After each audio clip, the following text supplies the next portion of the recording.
Assalamualaikum warahmatullahi wabarakatuh. Pada kesempatan kali ini kita akan membahas mengenai persamaan trigonometri. Persamaan trigonometri ini adalah materi kelas 11 Matematika Perminatan. Nah, sebelum kita berlanjut ke persamaan trigonometri, terlebih dahulu kita kembali mengingat mengenai sudut-sudut istimewa trigonometri yang pernah kita pelajari di kelas 10 matematika wajib. Oke, ini dia sudut-sudut istimewa trigonometri. Seperti yang sudah sama-sama kita ketahui, bahwa sudut-sudut istimewa trigonometri itu mulai dari 0 derajat, 30 derajat, 45 derajat, 60 derajat, dan 90 derajat. Nah, di sini ada untuk yang sin, cos, dan tan. Dan di sini sudah ada nilainya. Misalkan sin 0 derajat, ya 0. Sin 30 derajat, ya setengah. Sin 45 derajat, setengah akar 2. Sin 60 derajat, setengah akar 3. Sin 90 derajat, itu 1. Nah, demikian pula untuk yang cos. Di sini sudah ada nilainya ya.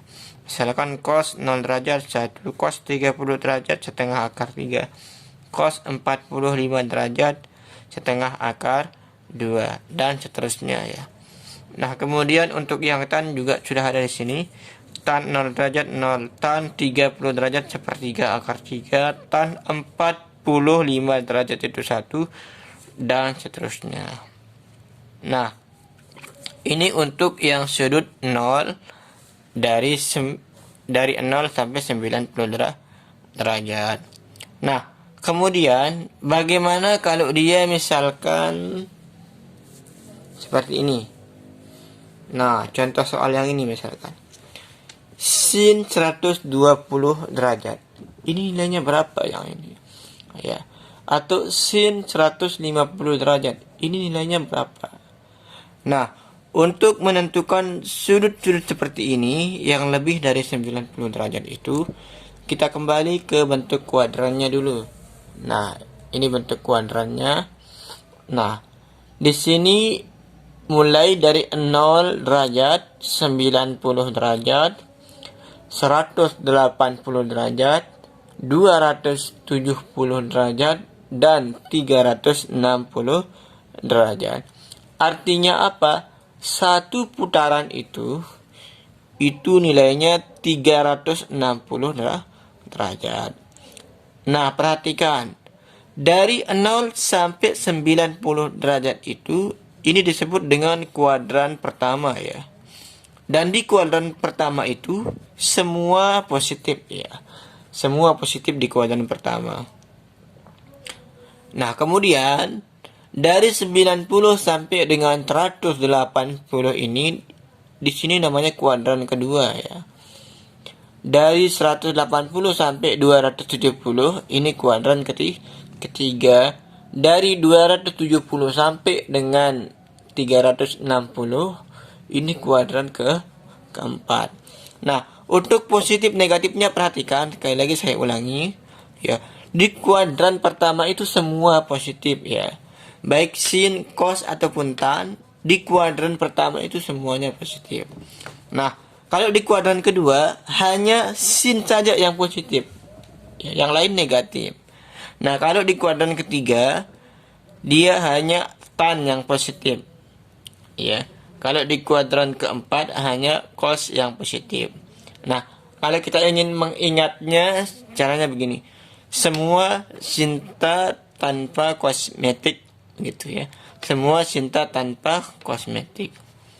Nah, kita kembali ke yang ini. Sin 120 derajat. Nah, sebelum kita tentukan nilai dari contoh soal yang ini, ada dua cara sebenarnya yang bisa kita pakai untuk menentukan nilainya. Yang pertama ada namanya cara genap. genap, ada namanya cara ganjil begitu. Nah, cara genap itu ketika kita memecahnya menjadi 180 dan 360. Tapi kalau yang cara ganjil ini ketika kita memecahnya menjadi 90 dan 270. Nah, untuk cara yang genap, perhatikan, untuk cara yang genap itu dia itu tetap ya. Tetap. Tapi kalau yang ganjil dia itu berubah. Nah, tetapnya seperti apa? Tetap itu ketika dia sin tetap sin, kalau dia kos tetap kos, kalau dia tan tetap tan. Tetapi kalau ganjil dia berubah. Berubahnya itu ketika dia sin berubah menjadi kos. Ketika dia kos berubah menjadi sin. Tapi kalau dia itu tan berubah menjadi tangan. Nah, seperti itu. Nah, oke, misalkan kita lari ke contoh soal. Misalkan contoh soal yang pertama tadi sin 120 derajat misalkan. Ini nilainya berapa? Kita jawab di sini misalkan sin 120. Nah, perhatikan ya. Sin 120. 120 itu di kuadran keberapa yang ini? Yang ini tuh di kuadran kedua. Kenapa di kuadran kedua? Karena dari 90 sampai dengan 180 itu dia di kuadran kedua. Nah, jadi sin 120 ini di kuadran kedua. Nah, kemudian sin di kuadran kedua itu negatif apa positif? Positif. Ingat, maka nanti hasilnya itu akan positif. Nah, begitu ya. Oke, perhatikan. Sin 120.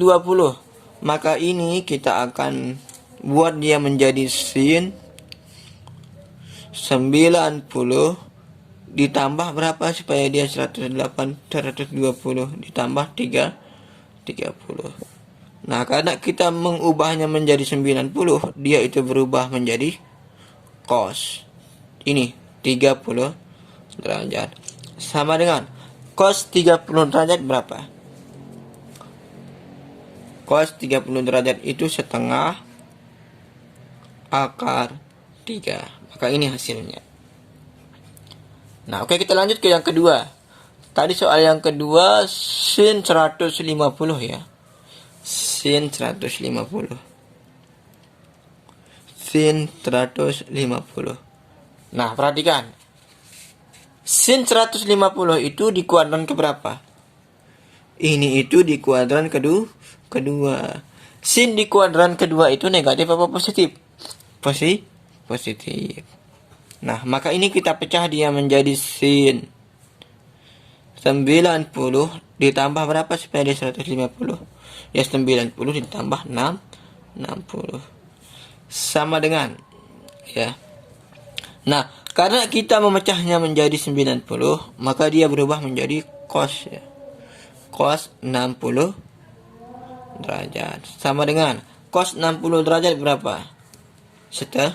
Setengah gitu. Nah, gitu. Maka hasilnya adalah setengah. Lanjut ke soal yang ketiga, ini dia. Cos 210 derajat. Kita jawab di sini. Cos 210 derajat. Ini sama dengan berapa? Nah, coba perhatikan. Ya. Cos 210 ini berada di kuadran keberapa? Coba lihat dulu. Dari 180 sampai dengan 270 itu di kuadran ketiga. Maka cos 210 itu di kuadran ketiga. Nah, perhatikan ya. Nah, Cos di kuadran ketiga itu positif apa negatif? Dan negatif. Maka hasilnya itu negatif. Coba perhatikan ya. Karena di kuadran ketiga itu hanya tan yang positif. Maka yang lain negatif. Kita kembali ke sini. Nah, perhatikan ya. Cos 210 itu kita ubah dia menjadi cos 270. Ini dikurangi berapa supaya dia 210? Ya dikurangi 60. Karena kita pakai 270 dia berubah menjadi sin 60 derajat. Sama dengan sin 60 derajat berapa? Ya setengah akar 3 begitu. Nah, karena cos 210 itu di kuadran ketiga dan cos di kuadran ketiga itu negatif, maka di sini hasilnya negatif setengah akar 3. Maka ini hasilnya. Nah, selanjutnya yang keempat. Yang keempat itu cos 240 derajat. Kita jawab di sini.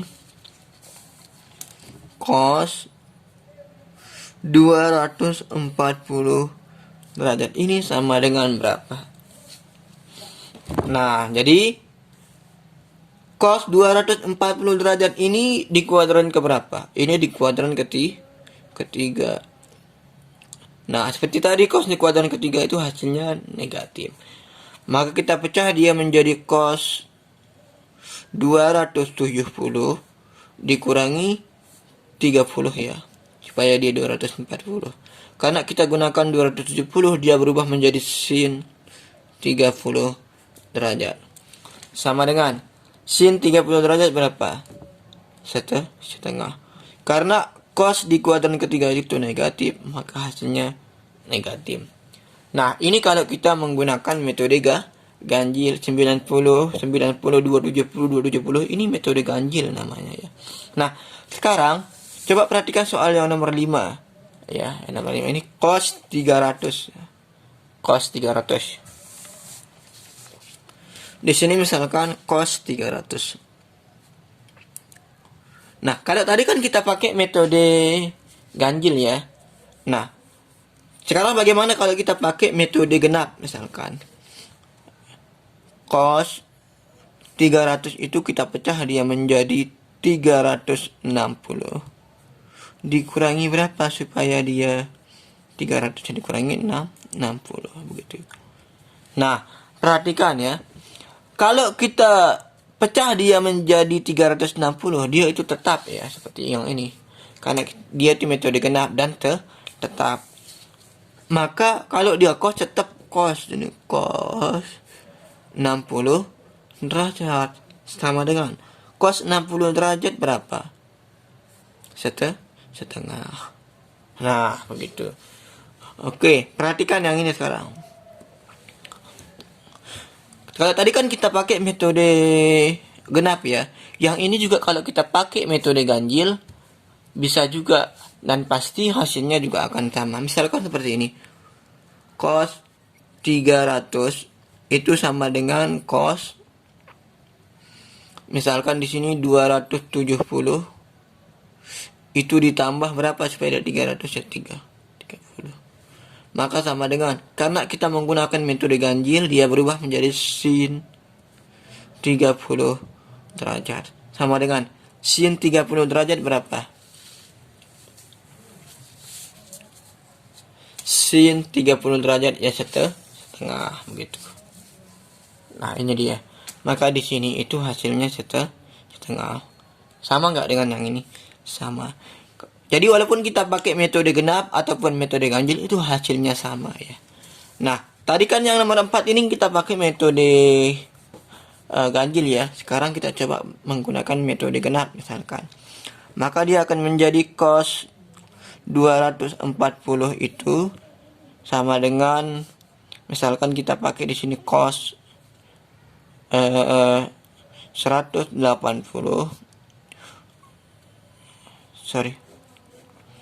sama dengan cos 180 dikurangi berapa ditambah berapa supaya dia 240? Ya 60. Nah, karena kita menggunakan metode genap, dia tetap ya menjadi cos 60 derajat. Cos 60 derajat berapa? Setengah. Karena cos ini di kuadran kedua, di kuadran ketiga, dan cos di kuadran ketiga itu negatif, maka dia itu negatif. Sama nggak dengan yang ini? Sama. Nah, sekarang kita coba yang nomor 3. Tadi nomor 3 itu cos 210 derajat itu sama dengan cos, misalkan di sini 180 ditambah berapa supaya dia 210 ditambah 30. Maka sama dengan, karena kita menggunakan metode genap, dia tetap menjadi cos 30 derajat. Cos 30 derajat berapa? Ya setengah akar 3.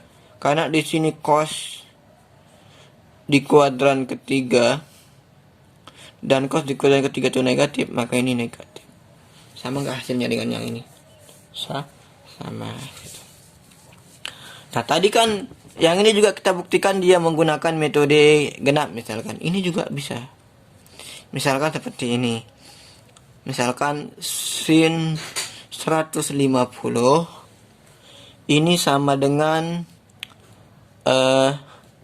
sin 180 dikurangi berapa supaya dia 150 dikurangi 30, maka sama dengan, karena kita pecah dia menjadi 180, maka dia tetap menjadi sin 30 derajat. Sama dengan sin 30 derajat ya setengah. Sama nggak hasilnya dengan yang ini? Sama. Ini itu di kuadran kedua, dan sin di kuadran kedua itu positif, maka hasilnya positif setengah. Nah, sekarang yang nomor 1 tadi kita juga coba menggunakan metode genap.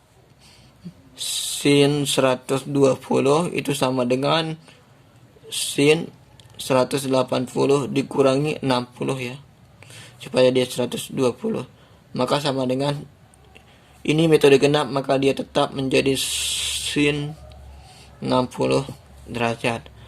Maka sama dengan sin 60 derajat itu ya setengah akar 3. Nah, sama hasilnya dengan yang ini. Nah, jadi kesimpulannya teman-teman sekalian, bahwa ketika kita mencari nilai-nilai yang lebih dari 90 derajat itu ada 2 metode yang bisa kita pakai. Yang pertama ada namanya metode genap dan metode ganjil. Kalau metode genap itu dia tetap ya, ketika dia sin tetap sin, ketika dia cos tetap cos, ketika dia tan tetap tan. Kalau metode ganjil yaitu ketika kita pecah dia menjadi 90 dan 270 dia berubah. Ketika dia sin berubah menjadi cos, ketika dia cos berubah menjadi sin, ketika dia tan berubah menjadi kotangan. Nah, teman-teman sekalian, untuk meningkatkan untuk meningkatkan pemahaman kita tentang prinsip-prinsip kuadran ini, di sini saya ada contoh soal latihan yang mungkin bisa teman-teman jawab ya. Silakan teman-teman jawab, bisa di kolom komentar ya. Di sini ada sin 135 derajat, nilainya berapa ya. Teman-teman bisa menggunakan metode genap ataupun metode ganjil. Nah, sampai di sini pertemuan kita sampai kali ini. Nah, kemudian pada video berikutnya kita akan membahas mengenai persamaan trigonometri. Sampai bertemu di video selanjutnya. Oke, terima kasih. Wassalamualaikum warahmatullahi wabarakatuh.